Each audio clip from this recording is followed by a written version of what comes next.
सेठ और सेठानी रहते थे। उनके यहाँ किसी चीज की कोई कमी नहीं थी, परंतु उन्हें एक बहुत बड़ा दुख था कि उनकी शादी के 10 साल बाद भी उन्हें कोई संतान नहीं हुई थी। इस बात से वो दोनों बहुत दुखी रहते थे। कई वैद्यों को दिखाने के बाद और इलाज कराने के बाद सेठानी को एक पुत्र प्राप्त हुआ, परंतु 1 महीने बाद उस बच्चे की मृत्यु हो गई।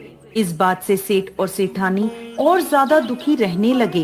पुत्र के शोक में सेठ जी ने अपना काम धंधा सब छोड़ दिया, जिससे धीरे धीरे उनकी धन संपत्ति भी समाप्त हो जाती है। वह दोनों हर समय संतान के वियोग में तड़पते रहते थे। समय के साथ उनके पास कुछ भी नहीं बचा। सेठ जी कमाई करने के लिए परदेश चले गए। देखते ही देखते दिन महीने में बदल गए और महीने सालों में बदल गए, परंतु सेठ जी वापस नहीं आए। जो थोड़ा बहुत अनाज घर में बचा था वो भी खत्म हो गया।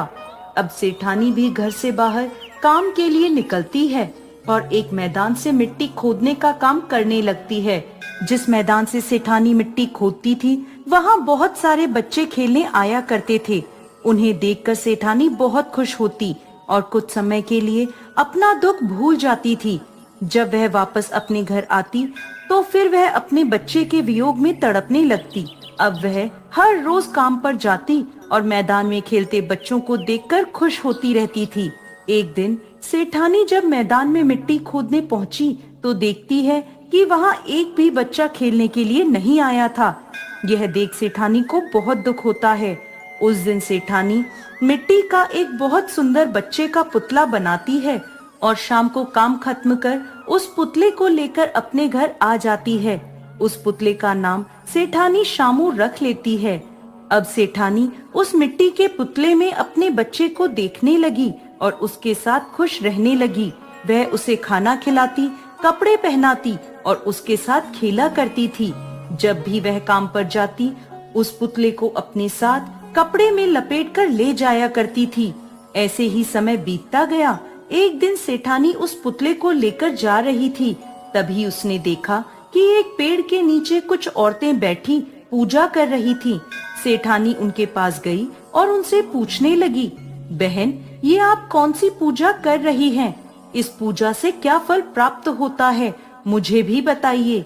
तब वह औरतें बोली, इस व्रत का नाम जीवित पुत्र का व्रत है। यह व्रत करने से संतान की आयु लंबी होती है। जो महिलाएं विधि विधान से यह व्रत करती हैं, यदि उनके संतान है तो उसे लंबी आयु प्राप्त होती है और यदि संतान नहीं है तो उन्हें पुत्र रत्न प्राप्त होता है। यह सुनकर सेठानी सोचने लगी, मैं भी अपने पुत्र शामू के लिए यह व्रत करूंगी। अब सेठानी ने मन में ठान लिया कि अगले वर्ष से वो भी अपने पुत्र की लंबी आयु के लिए जीवित पुत्र का व्रत किया करेगी। समय बीतता है और अगले वर्ष फिर से जितिया का व्रत आता है। तब सेठानी पूरी श्रद्धा और भक्ति भाव से जीवित पुत्रिका का व्रत रखती है। दिन रात ज्योत भगवान से अपने पुत्र शामू की लंबी आयु की प्रार्थना करती रहती है। अगले दिन सेठानी ने जितिया व्रत का पारण पूरे विधि विधान के साथ किया और फिर हमेशा की तरह अपने काम में लग गई।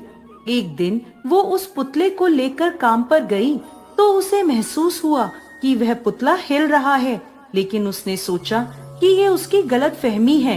उसने ध्यान नहीं दिया और अपने काम में लगी रही।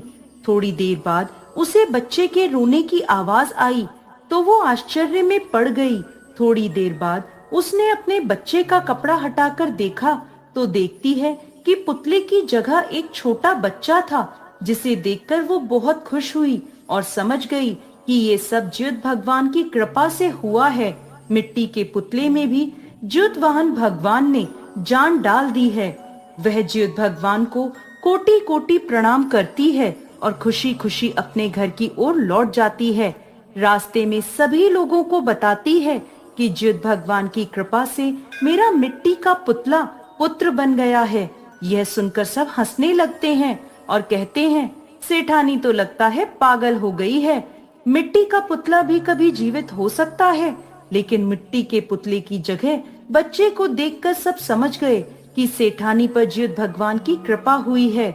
उधर सेठ जी जो कमाने के लिए विदेश गए हुए थे, ज्युत भगवान की कृपा से उन्हें भी अपनी पत्नी की याद आई, तो वो भी अपना कमाया सारा धन लेकर अपने घर की ओर चल दिए।